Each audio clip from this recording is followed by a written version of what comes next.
تو آپ جب ایک پرائیویٹ ہاؤسنگ سوسائٹی کوئی بھی بندہ لے کے آتا ہے تو اس کی اپنی ذاتی رپیوٹ اس کے اندر انوالو ہوتی ہے, اس نے کام کرنا ہی کرنا ہوتا ہے, جو جس کو اپنی عزت ذرا سی بھی پیاری ہے اس نے ڈیلیور کرنا ہے تو اس کی عزت رہے گی, ادروائز اس کے اوپر FIA بھی اس کے پیچھے آئے گی, نیب بھی اس کے پیچھے آئے گا. جبکہ جو کوآپریٹیو سوسائٹی ہے جہاں پہ جب وہ پیسہ ممبر کا ہوتا ہے اور سارے ممبر شیئر ہولڈر ہوتے ہیں تو وہاں جو ایک مینیجنگ کمیٹی الیکٹ ہو کے آتی ہے اس کو کچھ سہولیات بھی ہوتی ہیں کہ وہ آج پروجیکٹ لانچ کرے, لوگوں سے پیسہ پکڑے, پیسہ پکڑنے کے بعد اس کی زمین خریدے, زمین خریدنے کے بعد NOC لے. اس طرح کی کچھ سہولیات کوآپریٹیو سوسائٹی کے اندر ہیں اور یہ کوآپریٹیو لا ان کی جو ہے وہ ان کے لیے ایک امبریلا ہے کہ لوگوں سے آپ پیسہ پہلے پکڑ سکتے ہیں. فار ایگزامپل ایک پروجیکٹ ہے, میں پرائیویٹلی شروع کرنا چاہتا ہوں, میں اس کا پیسہ لوگوں سے نہیں پکڑ سکتا اوپنلی جب تک کہ میں اس کی لینڈ ایکوائر نہ کروں, جب تک کہ میں اس کا NOC حاصل نہ کروں, کیونکہ میں پرائیویٹ انٹیٹی میں وہ کام کر رہا ہوں. جبکہ کوآپریٹیو سوسائٹیز میں یہ سہولتیں ہوتی ہیں. آپ نے جو سوال کیا کہ فاؤنڈر گروپ کو ہم کیوں جو ہے وہ سپورٹ کرتے ہیں, ہم نے یہ دیکھا کہ ان لوگوں نے کوآپریٹیو سیٹ اپ میں رہتے ہوئے پرائیویٹ لوگوں کی طرح کام کیا. انہوں نے اس کی رپیوٹ اس طرح بلٹ اپ کی کہ انہوں نے پہلے زمینیں خریدی, NOC لیے, پھر جا کے ان اسکیموں کو بیچا.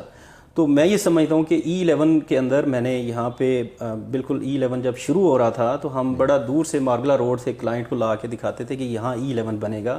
میں تب سے ملٹی سوسائٹی کے ساتھ, پولیس فاؤنڈیشن کے ساتھ کام کر رہا ہوں. تو ہم نے اس ملٹی سوسائٹی کا جو پورا کا پورا سفر ہے وہ میں نے اپنی آنکھوں سے دیکھا ہے, اور میں نے یہ دیکھا ہے کہ یہ کتنے ڈیڈیکیٹڈ لوگ ہیں. یہ اپنی جو بات کرتے ہیں اس کو ڈیلیور کرنا یہ جانتے ہیں, اور انہوں نے ڈیلیور کیا بھی ہے. اگر میں آپ کو بتاؤں کہ E11 میں انہوں نے 99,000 کا پلاٹ بیچا تھا اور آج اس کی قیمت 12 سے 14 کروڑ ہے. تو یہ عام سوسائٹی ہوتی تو یہ کبھی بھی ایسا نہ ہوتا. بالکل. E11 کی اگر میں آپ کو اگزامپل دوں تو E11 کے اندر ملٹی کے علاوہ بھی 4 اسکیمیں ہیں, جبکہ ان کی گلیاں آپس میں انٹر لنکڈ ہیں. آپ جب پولیس فاؤنڈیشن کی 36 نمبر اسٹریٹ سے آ رہے ہوتے ہیں تو 36 اسٹریٹ جو ہے وہ آدھی پولیس فاؤنڈیشن اون کرتی ہے, آدھی ملٹی سوسائٹی کے اندر ہے.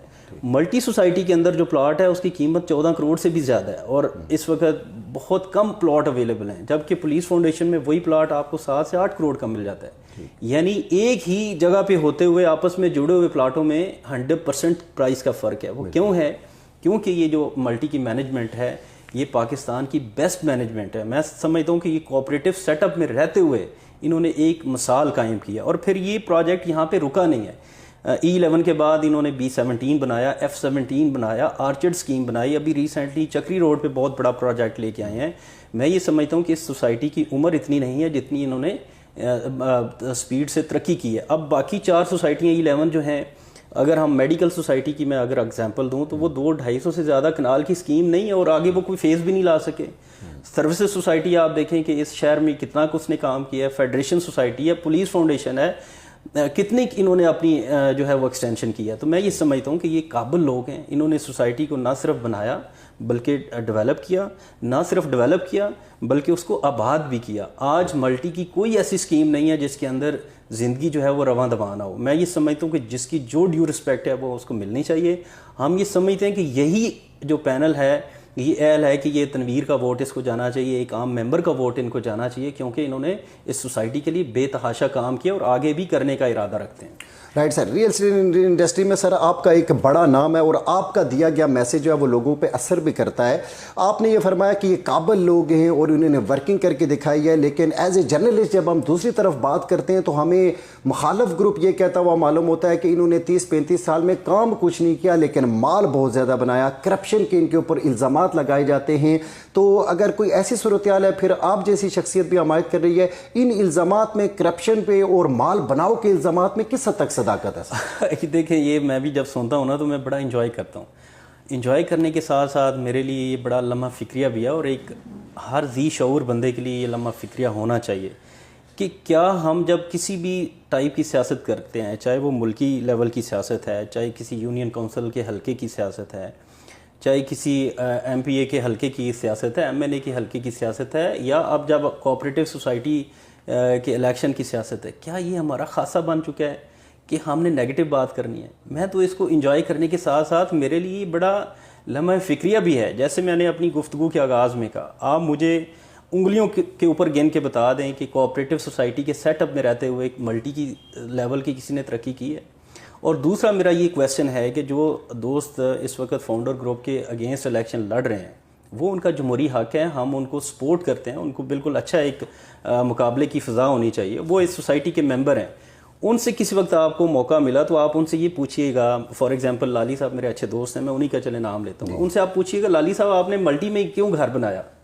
اس لیے بنایا کہ ملٹی ان کو بہتر سکیم لگی. اب مارگلا ایوینیو تو اب آگے کھلی ہے, جی ٹی روڈ سے جب ہم جاتے تھے اس سے پہلے کتنی کوآپریٹو سوسائٹیز ہیں, مارگلا ویو ہاؤسنگ سوسائٹی پہلے آتی ہے D17, جو جموں کشمیر سوسائٹی وہ تو بالکل جنکشن کے اوپر ہے, جی ٹی روڈ کے بالکل سٹارٹ کے اندر ہے, اسلام آباد کے اندر ہے. یہ انہوں نے جی ٹی روڈ سے جا کے ٹیکسلے میں گھر کیوں بنایا؟ B17 تو ٹیکسلا میں آتا ہے, اس لیے بنایا کہ وہاں پہ بنیادی سہولیات پہلے سے موجود تھیں. اب میں یہ سمجھتا ہوں کہ آپ الیکشن ضرور لڑیں, آپ تنقید بھی کریں, آپ اپنے ووٹر کو کنونس بھی کریں, لیکن ایک روایتی سیاستدانوں کی طرح نہ کریں.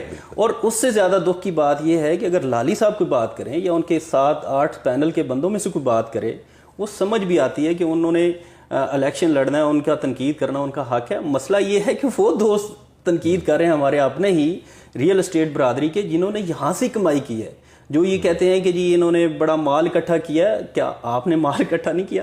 تو کہنے کا مقصد یہ ہے کہ آپ نے بزنس یہاں سے کیا, آپ کو یہ سوسائٹی جو ہے یہ فائدہ دے رہی تھی تو آپ یہاں پہ بزنس کر رہے تھے. میں اگر اپنی پرائیویٹ کیپیسٹی میں تنویر ایسوسیٹس کے سربراہ کے طور پہ بات کروں تو مجھے اپنی عزت بہت زیادہ عزیز ہے, اپنی ریپیوٹ شاید پیسے بہت پیچھے ہیں.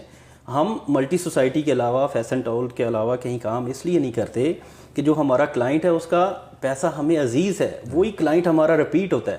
آج تک مجھے 22 سال ہو گئے ہیں ان لوگوں کے ساتھ کام کرتے ہوئے, میرے سامنے تو کسی نے کوئی کلیم نہیں کیا کہ ہمارا کوئی نقصان ہوا ہو. مارکیٹ اوپر جانا نیچے جانا اس پہ نہ ملٹی فاؤنڈر گروپ کا کوئی جو اختیار ہے, اگر کل کو لالی گروپ جیت کے آ جاتا ہے نہ اس کا اختیار ہوگا. میں یہ سمجھتا ہوں کہ یہ بدقسمتی کے علاوہ کچھ بھی نہیں ہے کہ آپ نے جب کسی بھی لیول کی سیاست میں آنا ہے تو اگلے پہ آپ کیچڑ اچھالیں, اس کی نیگیٹو بات کریں, پازیٹیو کو جو ہے وہ اپریشیٹ نہ کریں. میں یہ سمجھتا ہوں کہ یہ جو 8 لوگوں کا پینل ملٹی کے خلاف الیکشن لڑ رہا ہے, ان کا وہاں پہ پلاٹ لینا ہی اس سوسائٹی کی کامیابی کی علامت ہے. رائٹ سر, پازیٹیو بات کرنی چاہیے, آپ یہ فرما رہے ہیں. اچھا سر, آپ بطور سربراہ تنویر ایسوسیٹس, ہم آپ کو سنتے رہتے ہیں, آپ اکثر یہ کہتے ہیں کہ ملٹی فاؤنڈر گروپ کے جو روح رواں ہیں چودھری عبد المجید صاحب, آپ ان کو اپنا رول ماڈل اور اپنا مینٹور قرار دیتے ہیں, اور بلا شبہ انہوں نے کوئی شک نہیں ہے کہ انہوں نے بڑی محنت کی ہے اور کارکردگی دکھا کے اس مقام تک پہنچے. لیکن بہت سارے لوگ سر اس ریئل اسٹیٹ انڈسٹری میں شارٹ کٹ کی طرف جو ہے وہ بھاگنا شروع ہو جاتے ہیں. عام ریئلٹر کو یہ بات کب سمجھ آئے گی کہ ٹاپ پہ جانے کے لیے کارکردگی بہت ضروری ہے؟ آپ کیا کہیں گے؟ عاطف بھائی, میں یہ سمجھتا ہوں کہ یہ جو ریئل اسٹیٹ کا بزنس ہے یہ شارٹ ٹرم ہے ہی نہیں. آپ دیکھیں کہ جتنی جلدی کوئی امیر ہوتا ہے نا, وہ پیسہ اس کا اسی طرح ہی ہو جاتا ہے. اگر میں آپ کو اپنی بتاؤں, ہمارے بہت سارے نوجوان میرا یہ انٹرویو دیکھیں گے بھی اور اس ریئل اسٹیٹ کے اندر ہیں, میں ان کو یہ پیغام بھی دینا چاہتا ہوں. میں اگر آپ کو بتاؤں تو میں نے بالکل گراس روٹ لیول سے کام شروع کیا. ہم موٹر بائک پہ پھرتے تھے, سروے کرنا, بیل دینی کہ جی یہ اوپر والا پورشن آپ کا خالی لگ رہا ہے, ہمیں آپ نے کیا کرائے پہ دینا ہے. تو اس صاحب کے موڈ پہ ڈیپینڈ کرتا تھا وہ ہمیں جواب آگے سے کیا دیتے ہیں. تو سم ٹائم وہ سو کے اٹھتے تھے, انہوں نے کہنا یار آپ بہت ڈسٹرب کرتے ہیں, یہ وہ ہر طرح کی گرمی نرمی ہم نے جو ہے وہ صحیح ہے. اور اس کے بعد ہمارا ایک کیریئر بنا ہے. رینٹل سے نکل کے ہم نے پلاٹوں کی سیل پرچیز شروع کی, وہاں سے نکل کے کنسٹرکشن میں آئے. ایک پراپر جو ریئل اسٹیٹ کا اسٹیپ وائز ترقی کرنی چاہیے, تنویر ایسوسیٹس نے اس طرح ترقی کی ہے. اب سوشل میڈیا نے بہت آسانی پیدا کر دی کہ آپ گوگل کے اوپر, آپ OLX کے اوپر, آپ زمین.com پہ, ان طرح کی ایپس پہ جا کے آپ پلاٹ ڈالتے ہیں, آپ کو وہاں سے کلائنٹ جو ہے وہ ملتا ہے, آپ بڑا ایزی ڈیل کر کے ایزی منی آپ کے پاس آتی ہے. تو اس منی کو آپ پازیٹیولی جب یوز کرتے ہیں اور اس کو اپنی لائبلٹی نہیں بناتے تو آپ ترقی کرتے ہیں. آپ نے چودھری صاحب کی بات کی, میں ان کو اپنا مینٹور مانتا تھا, مانتا ہوں, اور وہ ہمیشہ میرے مینٹور رہیں گے. یہ نہیں ہو سکتا آج ایک آدمی مینٹور ہے کل وہ مینٹور نہیں رہا آپ کا. جو مینٹور ہے وہ مینٹور ہے, ان سے آپ نے سیکھا ہے تو انسان تو ساری زندگی سیکھتا ہے.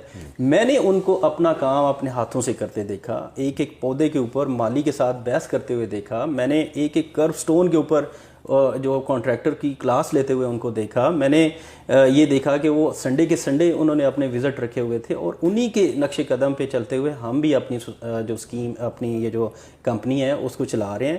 میں یہ سمجھتا ہوں کہ شارٹ کٹ جو ہے وہ کچھ بھی نہیں ہے. آپ کوئی ایک مثال نہیں دے سکتے کہ جس بندے نے شارٹ کٹ مارا ہو وہ اسٹل مارکیٹ میں کام بھی کر رہا ہو اور اس کا نام بھی اچھا ہو. آپ نے اگر نام بنانا ہے, آپ نے اگر اپنی کمپنی کو اوپر لے کے جانا ہے تو آپ کو محنت سے کام کرنا ہوگا. اور چوئی صاحب جیسے جو لوگ ہیں وہی ہمارے مینٹور ہو سکتے ہیں. جب مینٹور ہیں تو پھر ہم ان کو کاپی بھی کرتے ہیں, ہم ان پہ ان کے طرز پہ کام کرنے کی بھی بھرپور کوشش کرتے ہیں. ٹھیک. اچھا سر, آپ کا یہ انٹرویو جو ہے وہ ملٹی کے لوگ بھی دیکھیں گے. ابھی جو الیکشن ہو رہا ہے اس بار جو ہے وہ ملٹی فاؤنڈر گروپ کا ایجنڈا کیا ہے, منشور کیا ہے؟ اگر ان کو دوبارہ کامیابی ملتی ہے تو آپ کی نظر میں یہ کیا فیوچر پلان رکھتے ہیں؟ دیکھیں, میں یہ سمجھتا ہوں کہ یہ ویژنری لوگ ہیں, یہ کام کرنے والے لوگ ہیں, یہ ایکسپرٹ لوگ ہیں, پڑھے لکھے ہیں. راؤ اسلم صاحب جو پریزیڈنشل امیدوار ہیں وہ ماشاءاللہ ایک بہت بڑے محکمے سے ریٹائرڈ ہیں, بہت اچھے افسر ہیں. ان کو میں نے مختلف میٹنگوں میں دیکھا ہے, سی ڈی اے کے اندر 1-2 ہماری میٹنگز تھیں, 1-2 ایشوز تھے, میں نے دیکھا وہ اپنی بات اداروں میں کرنا جانتے ہیں. ان کے پیچھے جس طرح آپ نے بات کی, ایک بہت زبردست ویژنری شخصیت ہے ملٹی کو گائیڈ کرنے کے لیے.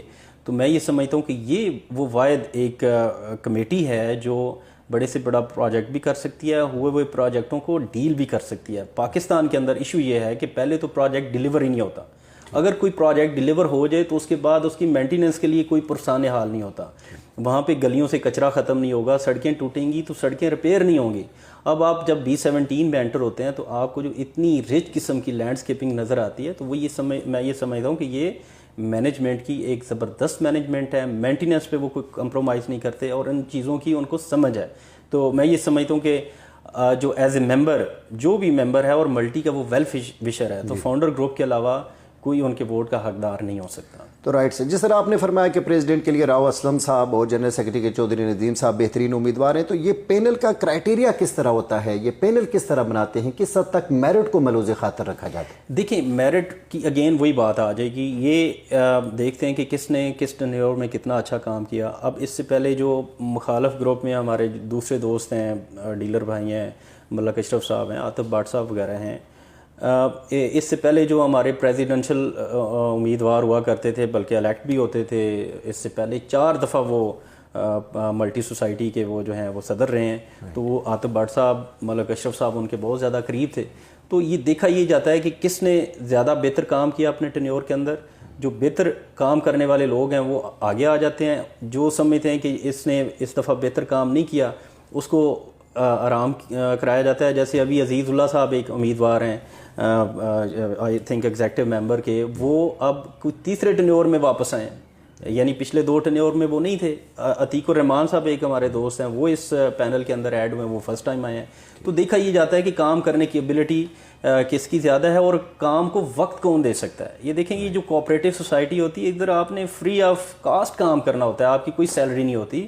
تو جب آپ کام کر رہے ہوتے ہیں تو دیکھنا یہ بھی ہے کہ وقت کون دے سکتا ہے. تو میں یہ سمجھتا ہوں کہ یہ بہترین ایک پینل ہے جو فاؤنڈر گروپ کی شکل میں ہمارے سامنے ہے, اور انشاءاللہ ترقی کی جو ہے وہ منازل انہی کے ذریعے طے کی جا سکتی ہیں. رائٹ سر, اس ٹاپک پہ میرا آخری کوشچن آپ سے یہ ہے کہ ملٹی پروفیشنل ہاؤسنگ سوسائٹی کے 28,000 رجسٹر ووٹرز اور ممبرز ابھی آپ کا پیغام سن رہے ہیں, آپ ان کو کیا پیغام دینا چاہتے ہیں؟ جی, پیغام بڑا سادہ سا ہے, بڑا سمپل سا ہے. دیکھیں, جو یہ سوسائٹی ہے یہ آپ اس کے نہ صرف ممبر ہیں بلکہ آپ اس کے شیئر ہولڈر ہیں. تو آپ کو یہ دیکھنا ہے کہ 2 پینل اس وقت میدان میں ہیں اور کون سا پینل بہتر ہے. آپ کے لیے یہ بھی بڑا آسان ہے کہ 8 لوگوں کو آپ آمنے سامنے دیکھ لیں کہ ایک طرف پریزیڈنشل کے امیدوار راؤ صاحب ہیں, دوسری طرف کوئی دوسرے امیدوار ہیں. ان میں سے اہل کون ہے, اس میں سے جو سوسائٹی ہے اس کے معاملات بہتر طریقے سے کون چلا سکتا ہے. تو میں یہ سمجھتا ہوں کہ آپ کا جو ووٹ ہے یہ آپ کے پاس ملٹی کی امانت بھی ہے. آپ نکلیں, اور میں یہ نہیں کہتا کہ آپ اس پینل کو ووٹ دیں, آپ کا جو پسندیدہ پینل ہے اس کو دیں, لیکن اپنے ووٹ کا حق ضرور ادا کریں. یہ میرا پیغام ہے. اپنے ووٹ کا حق ضرور ادا کریں. یہ تھے تنویر ایسوسی ایٹ کے چیف ایگزیکٹو آفیسر سید تنویر حسین شاہ صاحب, جن کی ماہرانہ آراء سے آپ مستفید ہو رہے تھے. آج تک کے لیے اتنا ہی. آپ سب کا بہت بہت شکریہ.